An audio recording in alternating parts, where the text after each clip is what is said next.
Stage 4, Lesson 5 of the Roadmap to Success, Automate Your Business, where we're going to be talking about keeping your list primed.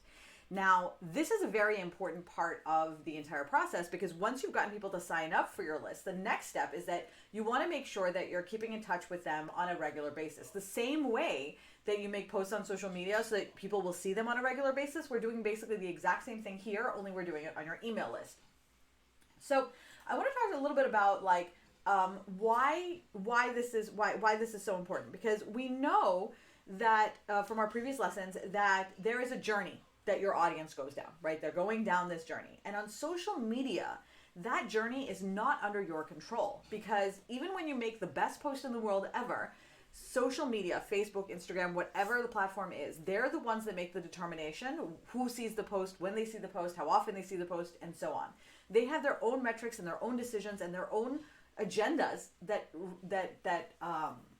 determine what gets put where. Now, email is one of the only places where you have full control over the message that you give your audience, how they see it, when they see it, and what they see.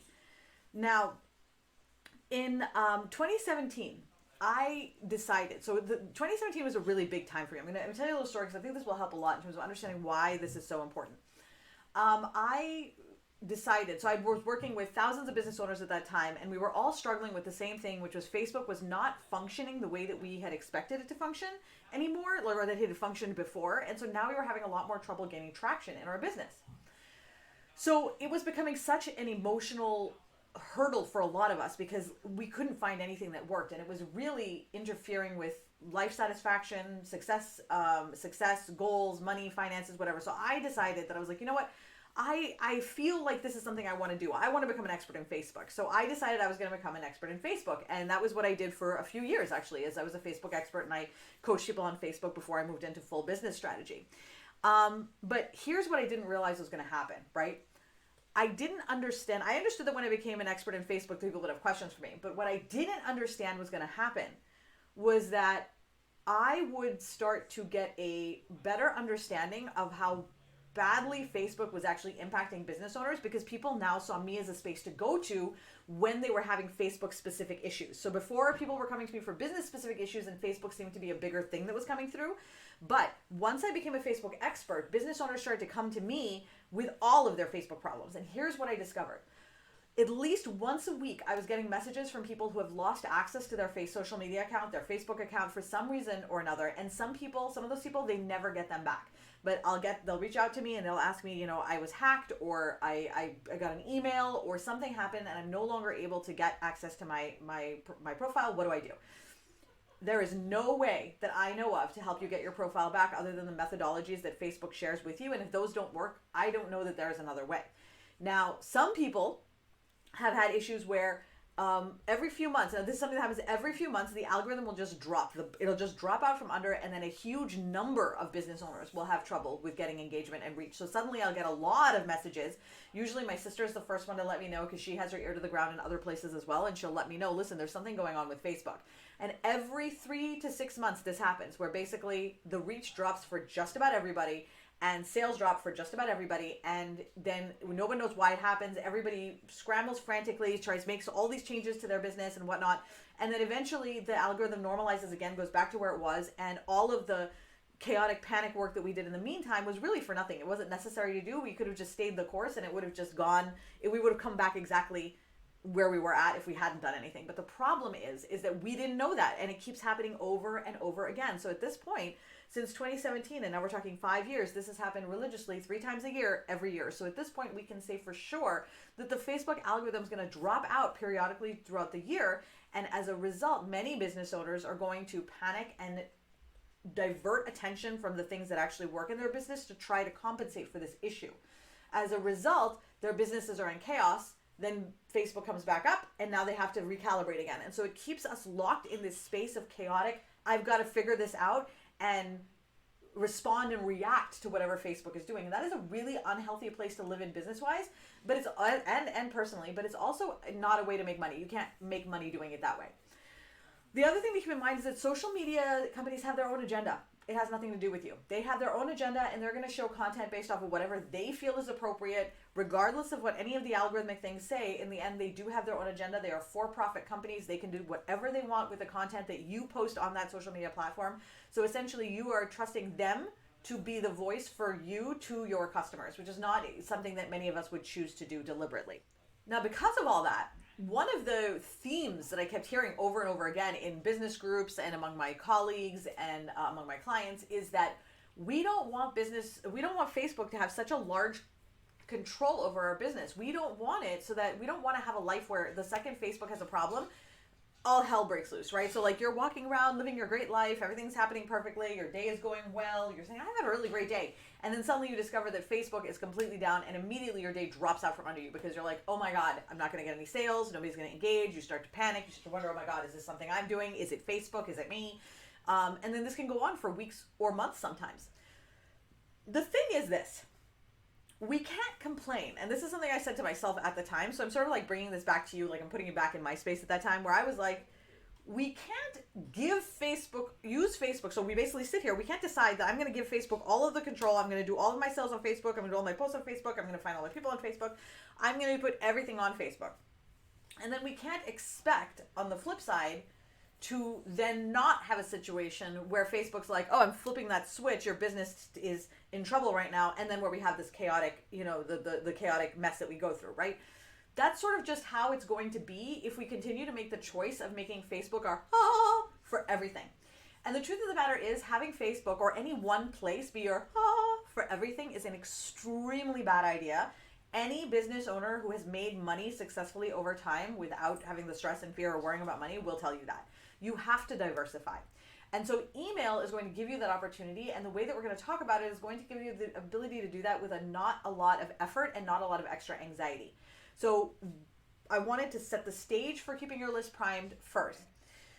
When you have that level of unpredictability, you will always be anxious because you're just waiting for the next shoe to drop, right? When is Facebook going to crash again? That's anxiety, and persistent anxiety will make you sick and burn you out, okay? So the answer is simple. If you don't want Facebook to control your entire business, then create a system or a strategy that has it as one piece of that business and not the entire hopes and dreams for your business, right? And that's what the entire Roadmap to Success process does for you, right? Now, this shifts the power into something you control, which in this case is going to be email.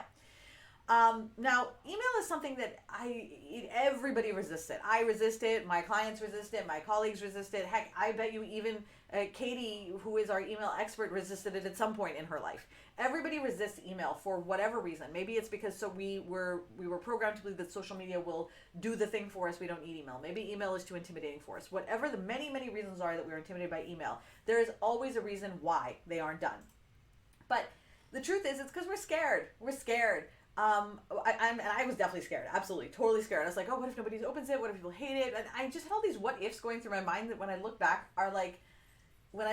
it doesn't, none of those things actually matter. I felt like they mattered then, but I didn't understand that the consistent sending of the emails is all that's important. That's what's really important when you're first getting started. It's just making sure that you're sending them out consistently so that you're top of mind. You can develop your strategy and your system and what you're going to say and how great it's going to be. You can develop all of those things later. We often, myself included, got too caught up in what I needed to say, and I never got going with how about we just do the thing first and then decide what we're going to say later, right? So what I want to do is, first, don't worry about doing the wrong thing, okay? We've heard so much about when to email and what to say in email and all of these things. I just want to give you permission to clean the slate and just start fresh, okay? We're going to uncomplicate email to make it a little bit easier. Katie Gunther has a training. Check out the bonus training here where she talks about how to send emails to your list. And she is she is amazing. She has gotten my sales to be doubled from my emails. She has gotten more email opens for me. She has done an amazing job with my emails. And she operates from a very similar mindset as we all do, which is we're trying to create a long-term sustainable business that does not suck out your soul. Okay, so we want to make sure that whatever system of emails you put in place does that, right? Instead of having it feel like you have to do all the things and send all the emails to make money, okay? So let's start by clearing up some of the big questions, all right? First, how often do I need to send emails? Once a week is more than enough, okay? So you don't need to send emails more than once a week. You can even send them twice a month. If let's say once a week is too much for you, you can send them twice a month. That is no problem. Like every other week is fine too. But any less than twice a month, and you're probably not going to see much impact. When you listen to Katie's training, she's going to say that you're going to hear her say that once a month is fine. So that, and I wanted to actually have both of our opinions in here, so you know that you could go with either one, and you're not really gonna. It's not going to make or break you, right? So that is not going to be the decision that decides whether or not your emails work. Okay, so this is so important. Send them once a week, send them once every other week, send them twice a month, send them once a month. Whatever it is that you do, make sure you can commit to it and stick to it. That is the most important part, okay? Because it's better to send it once a month than it is to not send them at all, right? That is just the flat out truth. Better to send it once a month than to not send them at all. So that's the first thing, is you can send them once a month, but get whatever schedule you want to get that works for you. And Katie's training talks a lot more about this in detail, okay? The other question that a lot of people have is, what do I say, okay? So we have trainings in the squad where we talk about what do you say, and then Katie's training has some information about that. So what I want to do here is I just want to pull back a little bit and explain and sort of give a perspective of approaching what do you say, okay, instead of like telling you exactly what you want to say, okay. First is one email cannot bear the weight of your entire business, okay? For many of us, whenever we send out an email or write a post, we think of that post as this is the post that will either make or break my whole business. Whether you're saying it to your head or just feeling it inside, if somebody doesn't respond to that post, you don't get the results you're looking for, often we will feel like this is the end of our business. Like that one post is just the end of our business, right? You have to break away from that, because it took me a while to reprogram myself to realize that every individual post and every individual email is not a representative example of my entire business. And some emails are going to flop and some emails are going to do well, just like some posts are going to flop and some posts are going to do well. That's okay. It's really about getting into consistent behaviors and then adapting as you go, because you have an eternity to adapt once you are on consistent behavior. But there's no way for you to improve or make it better or do anything if you aren't doing the thing at all, okay? So don't worry about having it don't worry about trying to put everything but the kitchen sink in your email. Just be very, you can not overthink it, okay? So you don't need to overthink it. The other thing to think about is that in each email, one topic, right? One call to action, just like with the post. One email, one topic, one call to action. That is wicked, wicked important. Simplify. Katie has been trying to get me to go one topic, one email, one call to action for a long time, just like the post, right? And I, for some reason, was very, very resistant. And she just kept saying, Vanessa, we need to do this. And this year, my word of the year is surrender. So with the beginning of this year, I said to her, I am surrendering. You do whatever you want with the emails. I am backing off. Just do what you want. So she's like, can I go to one call to action, one email, one topic? I'm like, yes.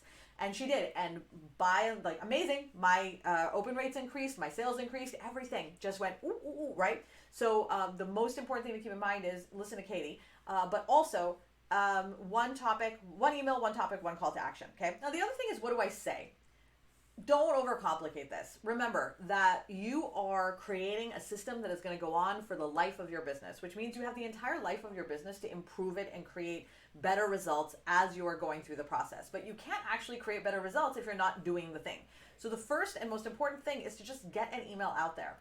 In order to do that, you can't overthink the topic. So Katie Gunther has a download, 15 engaging topic ideas. You can download that. The link for that is in the workbook. And you can use that for an initial starter list.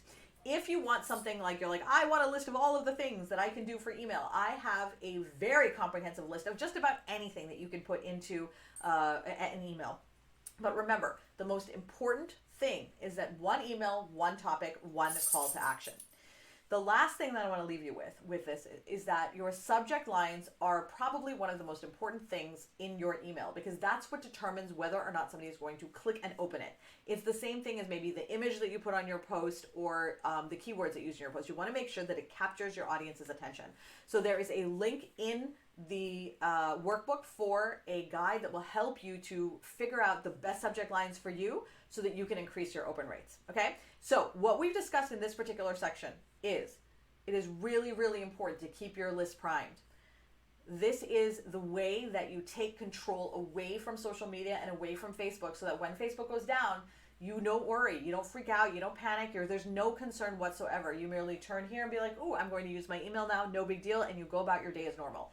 That is true control. That is true freedom, right? The third thing is don't overthink your topics. Don't overthink what you're talking about. One email, one topic, one call to action. And your subject lines are going to be the most important thing when it comes to your emails, because that's what gets people to open those emails. So now, here's your homework. I want you to head into the workbook and take a look at those topic ideas for your next few emails. And I want you to grab the first 3 that come to mind. That's it. The first 3 that come to mind, and put them in your game map. Then I want you to share a picture of your game map in the squad and tell us, why did you pick these 3? What do you want to talk about with them? What grabbed your attention? That post is then going to act as a reminder for you when you go to get ready to write your emails, what it was that you were going to talk about. Because the thing is that a lot of us forget, like, oh, I think this is a great idea for an email. And then we get ready to sit down and write the email, we forget what we were going to say. So what I want you to do is head to the workbook, and then I want you to pick 3 topics that you're going to put in your email, and you can use Katie's list as well. Just pick 3. Put those in your game map, and then come post a picture of that in the squad and tell us why you picked those 3 and what you think you're going to say and why you think your audience will enjoy it and why you would enjoy it. And that will act as your notes for the future. All right? I can't wait to see you in the squad.